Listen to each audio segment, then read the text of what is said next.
Hello student, स्वागत है आप सभी का एक बार फिर से हमारे यूट्यूब चैनल बीएससी बायो वाला में। स्टूडेंट, प्रीवियस लेक्चर में मैंने आपको एस्कोमाइकोटिना के मेंबर के दो स्पीसीज के बारे में बताया था। पहला मैंने सैक्रोमाइसीस के बारे में बताया, दूसरा मैंने पेजाइजा के बारे में बताया। आज हम लोग तीसरा एस्कोमाइकोटिना के मेंबर के में स्टडी करने जा रहे हैं, जिसका नाम है पेनिसिलियम। ठीक है, तो अगर आप अभी तक सैक्रोमाइसीस पेजाइजा वो वीडियो नहीं देखे हैं तो उसको भी जा कर के देख लीजिए। चलिए अब बात करते, जो पेनिसिलियम है ये क्या है, एक फंजाई है और किसके अंतर्गत आता है, एस्कोमाइकोटिना के अंतर्गत आता है। ठीक, देखिए जो पेनिसिलियम होता है ये ग्रीन कलर का होता है, ये ब्लू कलर का भी होता है और इसको हम लोग आर्टिस्ट ब्रश ऑफ फंजाई के नाम से भी जानते हैं। यानी कि यहाँ पे ब्रैकेट में आपको तीन वर्ड लिखा दिखाई पड़ा होगा, blue O R green mould O R R artist brush fungi. ये क्यों लिखा गया? क्योंकि देखिए जो पेनिसिलियम होता है वो ब्लू कलर का भी दिखाई पड़ता है, ग्रीन कलर का भी दिखाई पड़ता है। इतनी बात समझ में आई? क्यों ऐसा दिखाई पड़ता है? क्योंकि जो उसका कोनिडिया होता है, कोनिडिया ये वाला स्ट्रक्चर, ये आपको कोनिडियो 4 पे, ये कोनिडियो 4 है, उस पर ऊपर की तरफ देख रहे हैं कि यहाँ पे कोनिडिया ऐसे गोला गोला सा लगा हुआ है। ठीक, ये क्या होते हैं, कभी कभी ग्रीन कलर के दिखाई पड़ते हैं, कभी कभी ब्लू कलर के भी दिखाई पड़ते हैं। ठीक, इसलिए इसको हम लोग क्या कहते हैं, ग्रीन मोल्ड या फिर ब्लू मोल्ड। इतनी बात समझ में आई? देखिए जो पेनिसिलियम, अभी मैंने कहा पेनिसिलियम जो वर्ड है ना, वर्ड जो पेनिसिलियम शब्द है ये एक लैटिन भाषा से लिया गया है। कहाँ से लिया गया है? लैटिन भाषा से लिया गया है, जिसका मतलब होता है पेनिसिलम। ठीक, क्या होता है? पेनिसिलस। क्या होता है? पेनिसिलस। यानी कि आप कह सकते हैं artist of brush, artist of brush. यानी कि जब आप इसके स्ट्रक्चर को देखेंगे तो आपको एक ब्रश लाइक स्ट्रक्चर दिखाई पड़ेगा। ब्रश कैसे होता है भाई? ऐसे ही ब्रश होता है ना, जो पेंट करने वाले पेंटर्स होते हैं उनकी ब्रश कुछ ऐसे होती है।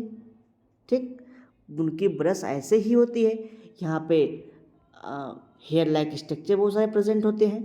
तो आप जब देखेंगे इस पेनिसिलियम को तो कुछ इसी प्रकार से आपको दिखाई पड़ रहा होगा कि ये उसका पकड़ने वाला है, ये मिडिल पार्ट है और ये एपेक्स पार्ट है, यानी कि ब्रश वाला पार्ट है। तो इस कारण इसको हम लोग आर्टिस्ट ऑफ ब्रश कहते हैं। यानी कलाकार, आर्टिस्ट का मतलब होता है कलाकार। कलाकार कई फील्ड में होते हैं, तो जो पेंटिंग का कार्य करते हैं, पेंटर जो होते हैं, कारपेंटर हो गए हैं, ठीक है, जो पेंटर्स होते हैं उनको हम लोग क्या कहते हैं, उन्हीं पे, यानी कि उसके ब्रश जैसी इसकी संरचना दिखाई पड़ती है, इसलिए इसको हम लोग आर्टिस्ट ब्रश फंजाई के नाम से भी जानते हैं। ठीक, क्योंकि जो इसका कोनिडियो 4 होता है, यानी कि ये वाला जो पार्ट होता है जिस कोनिडियो 4 पे कोनिडिया लगा होता है, वो आर्टिस्ट के ब्रश की तरह दिखाई पड़ती है, इसलिए इसको हम लोग आर्टिस्ट ब्रश कहते हैं। आपको पता होगा जो पेनिसिलियम है इससे एंटीबायोटिक निकाला जाता है। क्या लिखा जाता है? एंटीबायोटिक। तो एक साइंटिस्ट थे अलेक्जेंडर फ्लेमिंग। कौन था? Alexander Fleming.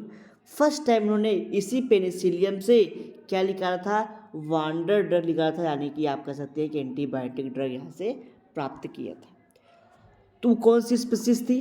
पेनिसिलियम नोटेटम और पेनिसिलियम क्राइसोजीनस जीनम। ठीक है, तो स्पीसीज से उन्होंने क्या निकाला था? एंटीबायोटिक निकाला था। इतनी बात समझ में आई? एक बार फिर से समझिए, जो पेनिसिलियम है वह एक, जो पेनिसिलियम है वो एक एस्कोमाइकोटिना के मेंबर का अंतर्गत आता है।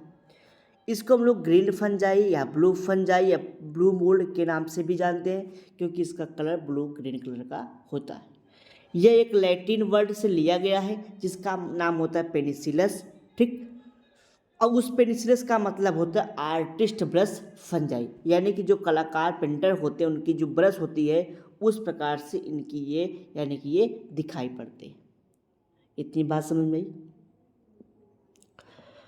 अलेक्जेंडर फ्लेमिंग एक साइंटिस्ट थे, उन्होंने इसी पेनिसिलियम से क्या निकाला था, एंटीबायोटिक प्राप्त किया था। जो पेनिसिलियम होता है वो सेप्रोफाइट होते हैं। पेनिसिलियम कैसे होते हैं, सेप्रोफाइट्स होते हैं, यानी कि अपना भोजन डेड या डिकेइंग मटेरियल से प्राप्त करते हैं। जैसे कोई मटेरियल पड़ा है जो भूमि पर, ठीक, सड़ा है या फिर वेस्ट मटेरियल है, तो उस पे ये ग्रो करके वहाँ से भोजन पानी लेते हैं। जैसे फ्रूट्स है, फ्रूट पे ही ग्रो कर जाते हैं, वेजिटेबल्स पे ग्रो कर जाते हैं, ठीक। तो जो भी सड़े गले पदार्थ होते हैं उससे अपना ये भोजन प्राप्त करते हैं। तो इतनी बात हमने किसके बारे में समझी, पेनिसिलियम के बारे में। मैंने बताया पेनिसिलियम एस्कोमाइकोटीना का मेंबर है, जो ब्लू कलर का या फिर ग्रीन कलर का हो सकता है। इसको आर्टिस्ट फंजाई के नाम से भी जानते हैं। ये सब प्रोफाइट होते हैं। जो पेनिसिलियम वर्ड है वो कहाँ से लिया गया, लैटिन वर्ड जिसका नाम होता है पेनिसिलस, और जिसका मतलब क्या होता है, आर्टिस्ट ब्रश ऑफ फंजाई। ये सब प्रोफाइट्स होते हैं जो कि अपना भोजन डेड या डिकेइंग मटेरियल से प्राप्त करते हैं। चलिए इसके सिस्टमेटिक पोजीशन की क्लासिफिकेशन की बात करते हैं। तो इसके जो क्लासिफिकेशन है वो डिवीजन यूमाइकोटा है, ठीक। यहाँ पे ई के बाद यू लगा लीजिएगा, ई फिर यूमाइकोटा आप लोग लिख लीजिएगा। फिर क्या लिखा है, इसका जो सब डिवीजन है एस्कोमाइकोटीना है, क्लास प्लेक्टोमाइसिटीज है, जो आर्डर है वो यूरोटिल्स है, फैमिली यूरोटिनेई है, और जीनस क्या है, जीनस आपका है पेनिसिलियम। आपको बता दें आज 3 अक्टूबर है, क्या है 3 अक्टूबर, जिस दिन हम ये वीडियो रिकॉर्डिंग कर रहे हैं ये 3 अक्टूबर का दिन है। आज क्या नवरात्रि का पहला दिन है, तो हो सकता है आपको थोड़ी सी अदर वॉल्यूम भी सुनाई पड़ रही होगी, तो उसके लिए थोड़ा सा आप लोग एडजस्ट। उसके साथ ही आपको नवरात्रि के प्रथम दिन की बहुत बहुत शुभकामनाएं। चलिए अकरेंस की बात करते हैं कि ये कहाँ पाए जाते हैं। तो मैंने अभी बताया, it is commonly known as green OR blue mould due to presence of blue OR green colour conidia. इसकी जो कोनिडिया होती है, जो भी अपने ऐसे से दिखाया था, प्रस्कित के हेयर लाइक था, उसकी जो कोनिडिया होती है वो ब्लू कलर की होती है, या फिर ब्लू कलर की हो सकती है, या फिर ग्रीन कलर की हो सकती है, ठीक। इसलिए इसको ग्रीन मोल्ड या फिर ब्लू मोल्ड के नाम से भी जानते हैं। जो Penicillium, the word Penicillium is derive from Latin word which word Penicillus which means artist brush, because structure of conidia food similar to the artist brush. चलिए Alexander Fleming first isolated wonder drug antibiotic from the Penicillus notatum और Penicillium chrysogenum. The Penicillium is saprophyte fungi and occurs on the rotten fruits, vegetable, meat, leather etc.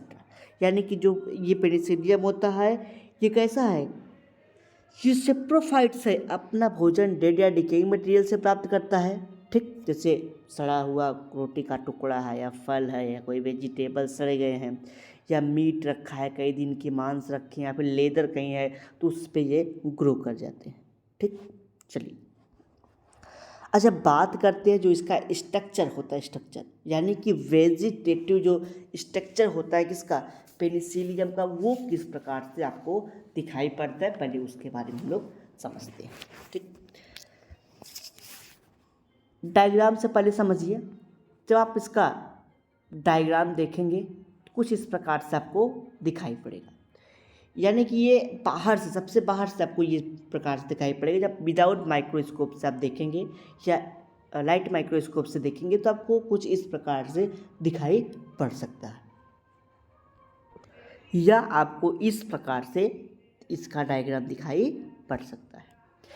अच्छा बात करते कब ऐसा दिखाई पड़ेगा, कब इस प्रकार से आपको दिखाई पड़ेगा।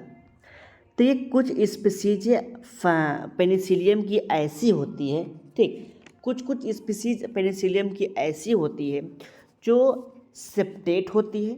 सेप्टेट क्या होता है, सेप्टा, ये सब मैंने पहली क्लास पे इंट्रोडक्शन की क्लास में आपको बताया था, यानी कि सेप्टेट होती है, ऐसे इसमें ब्रांचिंग होंगी, ऐसे ऐसे सेप्टा प्रेजेंट होगा तो सेप्टेट होते हैं। ब्रांच होते हैं और प्रत्येक सेप्टा में यूनिट न्यूक्लियर यानी कि एक एक न्यूक्लियस पाया जाता है। और इस प्रकार के पेनिसिलियम में जो रिजर्व फूड मटेरियल होता है वो ऑयल ग्लोब्यूल होता है। क्या होता है? Oil globule. ठीक, तो मैंने बताया कि जो पेनिसिलियम होती है वो कैसे होते हैं? सेप्टेट होते हैं, ब्रांच्ड होते हैं, ठीक, और यूनिन्यूक्लिएट होते हैं। एक एक सेप्टा में एक एक न्यूक्लियस आपको देखने को मिलते हैं। ठीक, तो यूनिन्यूक्लिएट होते हैं, ब्रांच्ड होते हैं। दूसरी बात मैंने बताया, इस पर जो रिजर्व फूड मटेरियल होता है वो कैसा होता है? ग्लोबोस टाइप का होता है। ठीक, वहीं कुछ फंजाई में आपको, ठीक है, कुछ फंजाई में आपको जो इसके हाइफा होते हैं वो कम्पैक्टली अरेंज्ड होते हैं। वहाँ पे आपने देखा कि सेप्टेट थे, अलग अलग दूरी पर सब प्रेजेंट थे। ठीक, लेकिन कुछ स्पीसीज में क्या होती है, जो पेनिसिलियम के हाइफी होते हैं वो कम्पैक्टली अरेंज्ड होती है। ठीक, ये थिक होते, थोड़ा मोटे भी होते, ग्लोबोस टाइप का होता है, स्यूडोपेरेन्काइमेटस होते हैं। ठीक, और जो इसका स्ट्रक्चर होता है वो स्क्लेरोटम की तरह या स्क्लेरोटा की तरह दिखाई पड़ता है। ठीक, तो इसमें क्या होता है, जो रिजर्व फूड मटेरियल होता है वो एक्यूमुलेट होता है। मैंने बताया कुछ फंजाई क्या होता है, उसकी जो हाइफी होते हैं वो कम्पैक्टली आपस में पास पास में लगे होते हैं। पहली बात, ये थिक होते हैं, जब भाई कम्प्लीटली पास पास कुछ चीज़ें हैं, इसकी हाइफा वो कैसा हो जाएगा? थिक हो जाएगा। ग्लोबोस टाइप का होता है, पैरेन्काइमेटिस इसका स्ट्रक्चर होता है। ठीक, जिसको हम लोग कहते हैं स्क्लेरोटिमा या स्क्लेरोटिया, जो क्या करता है? रिजर्व फूड मटेरियल को एक्यूमुलेट करता है और वेजिटेटिव रिप्रोडक्शन में हेल्प करता है। यानी कि ये जो पार्ट होता है ये थिक होता है, मोटा होता है, ग्लोबोस टाइप का होता है, पैरेन्काइमेटस होता है, स्क्लेरोटा का बना होता है, जिसमें रिजर्व फूड मटेरियल होता है और वेजिटेटिव रिप्रोडक्शन में हेल्प करता है। ठीक, चलिए आगे बात करते हैं। देखिए यहाँ पे वही चीज़ लिखी हुई है, in some species of Penicillium fungal hyphae form compact, thick, globose parenchymatous structure and called sclerotia. It accumulates reserve food material and help in the vegetative reproduction.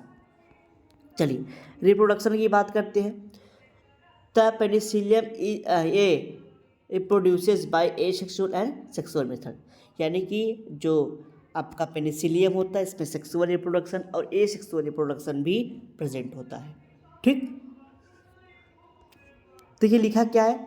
It takes place by, यानी कि asexual reproduction takes place by conidia formation.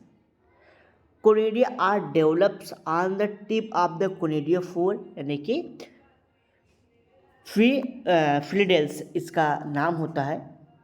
आइए diagram से आपको हम इसके asexual reproduction के बारे में डिटेल से बताते हैं कि कैसे कैसे क्या प्रोसेस होती है। देखिए यहाँ पे मैंने लिखा है लाइफ साइकिल ऑफ पेनिसिलियम। तो मैंने बताया जो पेनिसिलियम होता है इसमें दो प्रकार की लाइफ साइकिल देखने को मिलती है। पहला एसेक्सुअल साइकिल होती है, दूसरा क्या होता है? Sexual cycle. ठीक, ये कैसा है? सेक्सुअल साइकिल, वो एसेक्सुअल साइकिल होती है। चलिए सबसे पहले मैंने बताया कि आप जब इसका डायग्राम देखेंगे तो आपको इसमें कैसा दिखाई पड़ेगा? सेप्टेट दिखाई पड़ेगा, ब्रांच्ड होगा और यूनिन्यूक्लिएट होगा। ठीक, उसके बाद क्या होगा? यही जो पेनिसिलियम की हाइफी होती है ये कोनिडिया का फॉर्मेशन करती है। ठीक, कोनिडिया का फॉर्मेशन कहाँ होता है? इसके कोनिडियोफोर पर। तो यानी कि जब ये रिप्रोडक्शन का समय आता है, यानी कि at the time of reproduction, ठीक, तो क्या होता है? ये जो इसके वेजिटेटिव सेल्स होते हैं वो ऐसे यानी कि इस प्रकार से स्ट्रक्चर बना लेते हैं। ठीक, जब इस प्रकार से स्ट्रक्चर बनाते हैं तो नीचे वाले स्ट्रक्चर को हम लोग कहते हैं कोनिडियोफोर। ठीक, क्या कहते हैं? कोनिडियोफोर। इसी कोनिडियोफोर पर क्या होता है? कोनिडिया लगा होता है। ठीक, क्या लगा होता है? कोनिडिया लगा होता है। अच्छा, जो इसके कोनिडिया होते हैं वो कैसे होते हैं? जो इसके कोनिडिया होता है वो इरेक्ट होता है, सीधा होता है और उसमें ब्रांचिंग देखने को मिलती है। यानी कि इसके कोई भी सेल, कोई भी हाइफा क्या कर सकता है, इरेक्ट हो जाता है और ब्रांचिंग करता है। तो आप इसका फिगर देख ही रहे होंगे कि यहाँ पे इसका जो सोमेटिक हाइफा है ये क्या किया, कोनिडियोफोर बनाया। कोनिडियोफोर में देखिए प्राइमरी ब्रांचिंग हुई तो जिसको हम लोग कहते हैं रेमी, ठीक। उसके बाद इस पर सेकेंडरी ब्रांचिंग हुई जिसको कहते हैं हम लोग मेट्यूला, ठीक। क्या कहते हैं, मेट्यूली या फिर मेट्यूला कहते हैं, ठीक। फिर क्या होता है, टर्शियरी ब्रांचिंग होती है जिसको हम लोग कहते हैं फिलीडेल्स, क्या कहते हैं, फिलीडेल्स कहते हैं। उसके ऊपर क्या होता है, कोनिडियोफोर लगे होते हैं, ठीक। जो कैसे होते हैं, बेसिपिटल सक्सेशन में होते हैं। बेसिपिटल सक्सेशन का मतलब जो छोटा कोनिडिया होगा वो इसके टिप पे लगा होगा और जो बड़ा कोनिडिया होगा उससे ऊपर होगा। यानी कि क्या होता है, मैंने बताया कि कोनिडियोफोर में पहली बार डिवीजन होगा तो रेमी बनता है, प्राइमरी ब्रांच। फिर ये प्राइमरी ब्रांच ऐसा डिवाइड करता है तो मेट्यूला बनाता है। फिर ये मेट्यूला अलग अलग डिवाइड करते हैं तो फिलीडेल्स बनाता है। इसी फिलीडेल्स पर, ये फिलीडेल्स है, इसी पे क्या होता है, कोनिडियोफोर एराइज होता है। ऐसे एक कोनिडियोफोर पे एक कोनिडिया निकला। अभी जब एक कोनिडिया यहाँ पे फॉर्मेशन हुआ ना तो बेसिपिटल सक्सेशन में होता है। यानी कि जो यहाँ पे क्या होता है, नया नया कोनिडिया बनता रहेगा। जैसे मान लीजिए ये एक कोनिडिया बना तो अब क्या होगा, फिर यहाँ पे दूसरा कोनिडिया बनेगा तो ये वाला ऊपर चला जाएगा। समझ रहे हैं आप हमारी बात। देखिए मैंने बताया कि जैसे ये है, सबसे पहले इस कोनिडिया का फॉर्मेशन यहाँ हुआ होगा, ठीक। फिर इसका फॉर्मेशन हुआ होगा, फिर इसका। तो नहीं कि जब पहला बना, ठीक, एक कोनिडिया बना, ऐसे है ये, इस पे एक कोनिडिया ऐसे बना तो ये सबसे टिप पे हो गया। फिर जब यहाँ पे दूसरा यहाँ पे कोनिडिया का फॉर्मेशन होगा ये तो ऊपर चला जाएगा, फिर ऐसे हो जाएगा। फिर जब तीसरा होगा ये सबसे ऊपर चला जाएगा। तो जो सबसे पहले मेच्योर होगा यानी कि सबसे जो टिप पे होगा ना वो ओल्ड होगा, ठीक, क्या होगा, पुराना होगा और बड़ा होगा। जो यहाँ पे लगा होगा, ठीक, ये कैसा होगा, ये आपका न्यू होगा यानी कि नया कोनिडिया होगा, ठीक। यानी कि ये बेसिपिटल सक्सेशन में होते हैं, ठीक। बेसिपिटल सक्सेशन का करने का मतलब इसका जो आप कह सकते जो ओल्डर पार्ट होगा वो टिप पे होगा, ठीक, और न्यू पार्ट इसके कोनिडिया की तरफ होगा। पेरीफेरी में होगा और सेंटर में ही होगा। आप ऐसे समझिए कि पेरीफेरी में ओल्ड कोनिडिया और मेच्योर होगा, पुराना और मेच्योर होगा, और यहाँ पे क्या होगा, यंग कोनिडिया देखने को आपको मिलेगा, ठीक। अच्छा, ये कैसे होते हैं, एक चेन के फॉर्म में होते हैं, ठीक। ऐसे एक के बाद ऐसे लगे होते हैं जिसको चेन कहते हैं। और जो चेन होता है मैंने बताया वो बेसिपिटल सक्सेशन में होता है। उसके बाद समझिए जब आप इसका एक कोनिडिया आप निकालेंगे तो आपको ये गोला कलर यानी कि ओवल शेप दिखाई पड़ेगा, या हो सकता है कि स्फेरिकल दिखाई पड़े, ठीक, ओवल या स्फेरिकल दिखाई पड़ सकता है। ग्रीन कलर का हो सकता है, ब्लू कलर का हो सकता है, येलो कलर का हो सकता है, तो ये पे कलर के ये हो सकते हैं। उसके बाद ये नॉन मोटाइल होते हैं। कैसे होते हैं, नॉन मोटाइल होते हैं जिसमें कोई फ्लैजिला वगैरह नहीं पाया जाता है, ठीक। तब मान लीजिए इसमें फ्लैजिला नहीं पाया जाता है तो किस प्रकार से रिप्रोडक्शन करेंगे। तो जो इसके कोनिडिया है ना ये वाले, जब हवा चलता है, हवा या वाट मतलब हवा चल रही है, विंड जिसको बोलते हैं, हवा चल रहा है तो क्या हुआ, ये यहाँ से टूट करके सॉइल में गिर जाते हैं। और जब सॉइल में गिर जाते हैं तो ये जब सुटेबल टेम्परेचर पाते हैं तो ये जर्मिनेट कर जाते हैं। और जर्मिनेट करके क्या करते हैं, जर्मिनेट करके एक नया हाइफी का फॉर्मेशन करेगा। तो ये इसका एसेक्सुअल रिप्रोडक्शन होता है, ठीक। चलिए दूसरी क्या होता है आपका, दूसरा है सेक्सुअल रिप्रोडक्शन। इसमें क्या होता है, सेक्सुअल रिप्रोडक्शन में क्या होता है, जैसे ये सोमेटिक सेल है इसका, ठीक, या इसका हाइफा है।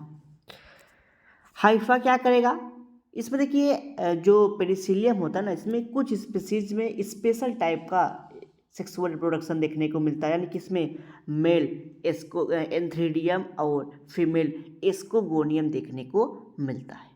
यानी कि इसमें मेल सेक्स ऑर्गन और फीमेल सेक्स ऑर्गन प्रेजेंट होते हैं। मेल सेक्स ऑर्गन को एंथ्रीडियम कहते हैं और फीमेल सेक्स ऑर्गन को एस्कोगोनियम कहते हैं, ठीक। जो इसका मेल सेक्स ऑर्गन यानी कि एंथ्रीडिया होता है, वो इसको गोनियम में ऐसे क्वाइल्ड के फॉर्म में इस पे क्या होते हैं, लगे होते हैं, यानी कि इस पे क्वाइलिंग करके ऐसे इस पे लगे होते हैं इसके चारों तरफ। ठीक, जो इसका टिप होगा, जहाँ पे एंथ्रीडिया का टिप होता है, ठीक, वहाँ पे ब्रांच्ड होते हैं। कैसे होते हैं, ब्रांच्ड होते हैं, टफ होते हैं, और जो इसके एंथ्रीडिया होते हैं वो माइग्रेट नहीं करते, वो इसके अंतर्गत यानी कि इस फीमेल पार्ट के अंदर माइग्रेट नहीं करते। ठीक, तो क्या होता है, तो इसको गोनियम के अंदर जो इसके न्यूक्लियाई होते हैं, न्यूक्लियाई वो पेयर हो जाती है, एक से दो न्यूक्लियाई बन जाते हैं, यानी कि डाइकैरियन कंडीशन हो जाती है। ठीक, मैंने बताया कि जो इसके एंथ्रीडिया होते हैं इसके गोनियम पे ऐसे ब्रांच्ड एकदम लपेट के, यानी कि चारों तरफ से क्वाइल्ड होते हैं, चारों तरफ से क्वाइल्ड होते हैं, इसके टिप पे ब्रांच्ड होता है। जो इसमें एंथ्रीडिया के अंदर जो उसके अंदर जो न्यूक्लियाई पाया जाता है, न्यूक्लियाई वो इसके अंदर माइग्रेट नहीं करता। ठीक, जो न्यूक्लियाई होता है उसके अंदर नहीं जाता है, तो क्या होता है, जो इसकोगोनियम के अंदर न्यूक्लियाई होता है, इसकोगोनियम के अंदर वो न्यूक्लियाई क्या करता है, अपने से एक से दो पेयर बना लेता है, एक न्यूक्लियाई से दो न्यूक्लियाई का फॉर्मेशन कर देता है, जिसको हम लोग कहते हैं डाइकैरियन, यानी कि दो न्यूक्लियस वाला कंडीशन बना देता है। जब दो न्यूक्लियस वाला कंडीशन बना दिया तो उसको हम लोग डाइकैरियोटिक सेल भी कह देते हैं। अब क्या होता है, ये जो डाइकैरियोटिक सेल होता है, हाइफा होता है ना, ये फंक्शनल हो जाता है, यानी कि अपने अंदर एस्कस के अंदर यहाँ पे एस्कस मदर सेल की तरह कार्य करता है, यानी कि इसमें स्पोर बनाना शुरू कर देता है। जब स्पोर बनाना शुरू करता है तो कैरियोगैमी होता है, यानी कि अलग अलग इसमें जो कैरियांस है वो अलग अलग डिवाइड कर जाते हैं और इसको स्पोर का फॉर्मेशन करते हैं। यानी कि कुछ इस प्रकार की कंडीशन आपको देखने को मिल सकती है, यानी कि इसके जो फीमेल सेक्स ऑर्गन होता है वो क्या करता है, वो अपने अंदर सेल डिवीज़न कराता है। ठीक, यानी कि डाइकैरियोटिक कंडीशन बनाता है, फिर उसमें मियोसिस होती है, तो दो से चार एक, जैसे मान लीजिए कि दो न्यूक्लियाई है तो एक न्यूक्लियाई 4 सेल बनाएगा और ये 4 सेल बनाएगा मियोसिस के बाद, तो 8 सेल स्ट्रक्चर बन जाते हैं।